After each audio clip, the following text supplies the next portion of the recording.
FTP से files को access करने के लिए आपको एक एफटीपी क्लाइंट की ज़रूरत रहती है। एफटीपी अकाउंट्स में आप सबसे पहले cPanel में जाएंगे, यहाँ से जाकर आप अपना एक FTP user name password create करेंगे। यहाँ पे आप इस पर्टिकुलर ड्रॉप डाउन से आप डायरेक्टरी सेलेक्ट करेंगे जिस डायरेक्टरी को आपको एक्सेस देना है।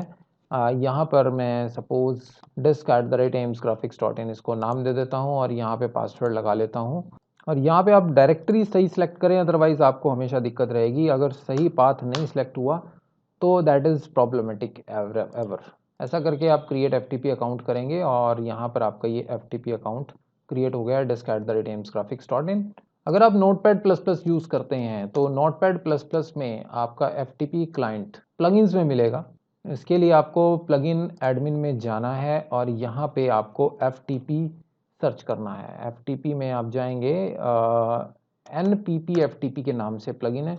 अभी क्योंकि मेरा ऑलरेडी इंस्टॉल्ड है इसलिए वो यहाँ पर दिखा नहीं रहा है, अदरवाइज़ आपको अवेलेबल में मिल जाएगा, वहाँ से आप सर्च करके इंस्टॉल, इस पर टिक लगा के सिंपली इंस्टॉल पे क्लिक करके इंस्टॉल कर सकते हैं।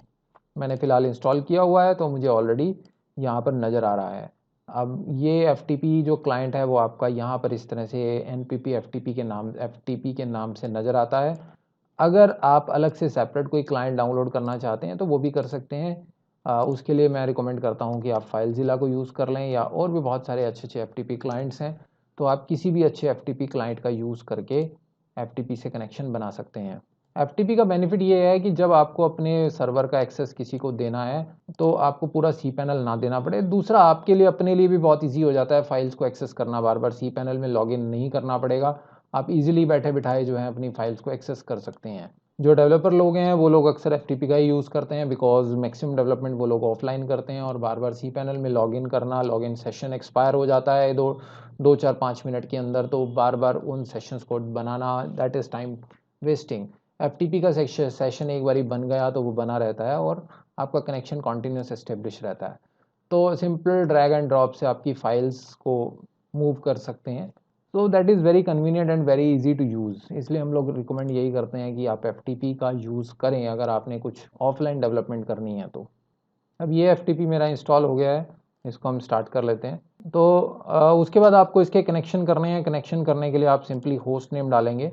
आप नोटपैड प्लस प्लस में भी कर सकते हैं और उधर भी कर सकते हैं, दोनों तरह से वैसे ही काम होगा।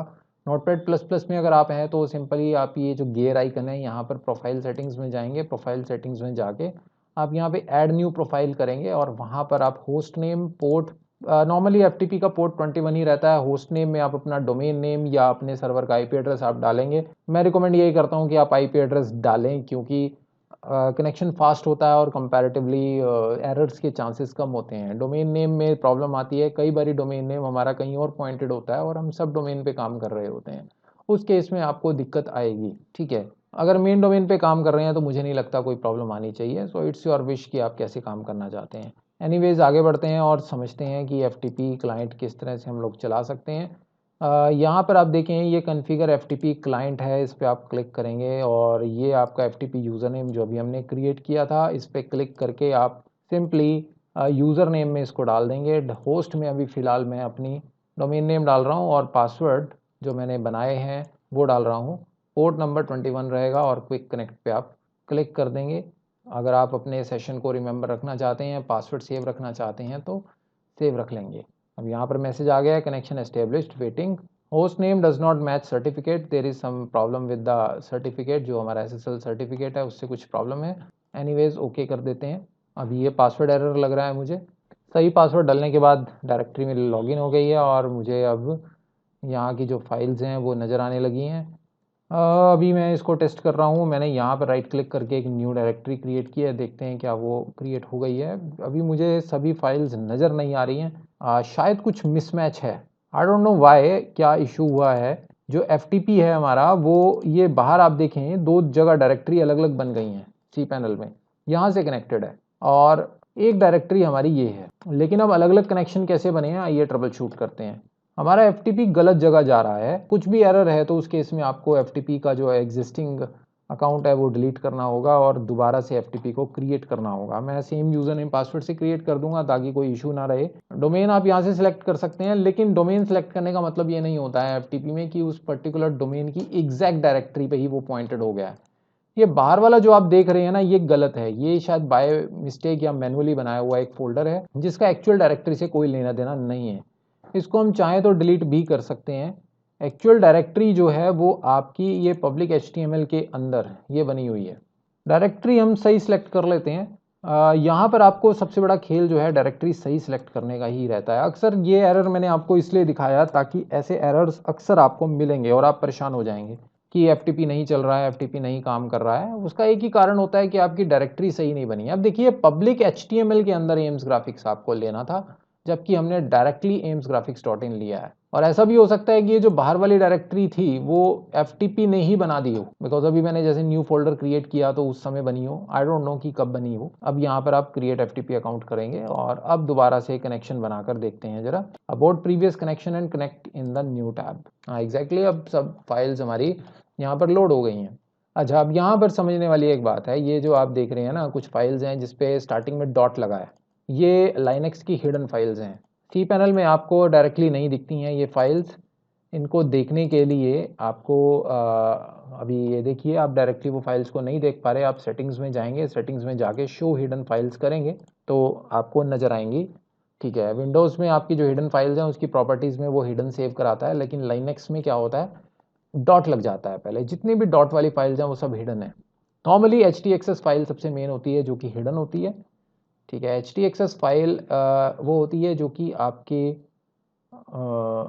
फोल्डर स्ट्रक्चर को डिफाइन करती है। अगर किसी तरह की फोल्डर को रीनेमिंग आप कर रहे हैं तो वो HTXS में आप करते हैं। जैसे मल्टी साइट एनवायरनमेंट में जब हम बात करेंगे वर्डप्रेस की, तो वहाँ पे HTXS बहुत बड़ा रोल प्ले करती है।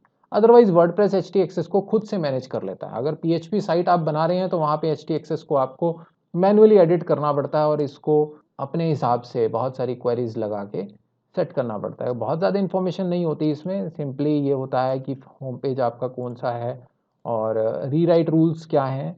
और रीराइट रूल्स में अगर जैसे स्लैश, अगर आप चाहते हैं कि आपकी डोमेन नेम के बाद .php लिखा है या .php ना लिखा है, ठीक है, वो सब चीज़ें आप यहाँ से सेट कर सकते हैं। और इसके अलावा मैनुअली अगर आपको अपने PHP का वर्जन डिफाइन करना है तो वो भी आप यहाँ से कर सकते हैं। इन शॉर्ट, एक पर्टिकुलर फोल्डर या डायरेक्टरी से रिलेटेड जितनी भी कंडीशंस हैं, conditions related to that folder और कंप्लीट डायरेक्टरी, उन कंडीशंस को आप HTXS में डिफाइन करते हैं।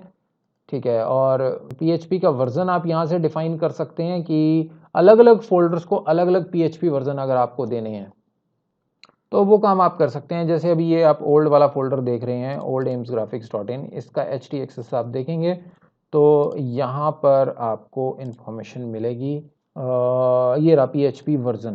ठीक है, ये 7.3 लिखा है तो इसका मतलब ये है कि PHP वर्जन 7.3 को यूज़ किया जा रहा है। मैनुअली आप अलग अलग PHP वर्जन अलग अलग फोल्डर्स को असाइन कर सकते हैं। ऐसा करना पड़ता है अक्सर जब हमारी स्क्रिप्ट्स कुछ ओल्ड होती हैं, कुछ नई होती हैं। किसी स्क्रिप्ट को 7.3 चाहिए, किसी को 5.6 चाहिए, तो हम इस काम को बहुत इजीली HTXS के थ्रू ही मैनेज करते हैं। तो ये तो थी बात हिडन फाइल्स और HTXS की, और हमने साथ में जाना फाइल ज़िला के बारे में कि हम यहाँ से फाइल्स को कैसे एक्सेस कर सकते हैं। अब अपलोडिंग अगर कोई फाइल करनी है, आपने किसी फाइल में एडिटिंग करके वापस से अपलोड करनी है, तो उसके लिए आप सिंपली यहाँ से व्यू एंड एडिट करते हैं और कोई भी टेक्स्ट एडिटर अपना यूज़ करते हुए आप उस फाइल को एडिट करते हैं, एडिट करके फिर वापस से सेव कर देते हैं। इस टाइप से अब ये खुल गया है और इसमें कुछ भी आपको जो बेसिक चेंजेस करने हैं, बेसिक चेंजेस करके आप इसको वापस से सेव कर देंगे। लेकिन मैं प्रेफर करता हूँ फाइलज़िला, क्योंकि फाइलज़िला में ये चीज़ें बहुत इजीली मैनेज हो जाती हैं। नोटपैड++ में आपको सिंपली डबल क्लिक करना है तो ये फाइल पर्टिकुलर नोटपैड++ में खुल गई है। अच्छा, अब मैं ये आपको क्यों दिखा रहा हूँ, बिकॉज WP config एक वो फाइल है जिसमें आपके डाटाबेस के कनेक्शन होते हैं। अब डाटाबेस कैसे बनाना है और कनेक्शन कैसे करने हैं, अगर मैनुअली आपको ये सब चीज़ें करनी पड़े तो उसकी बात करते हैं। तो आइए अब एक वर्डप्रेस को हम मैनुअली इंस्टॉल करते हैं।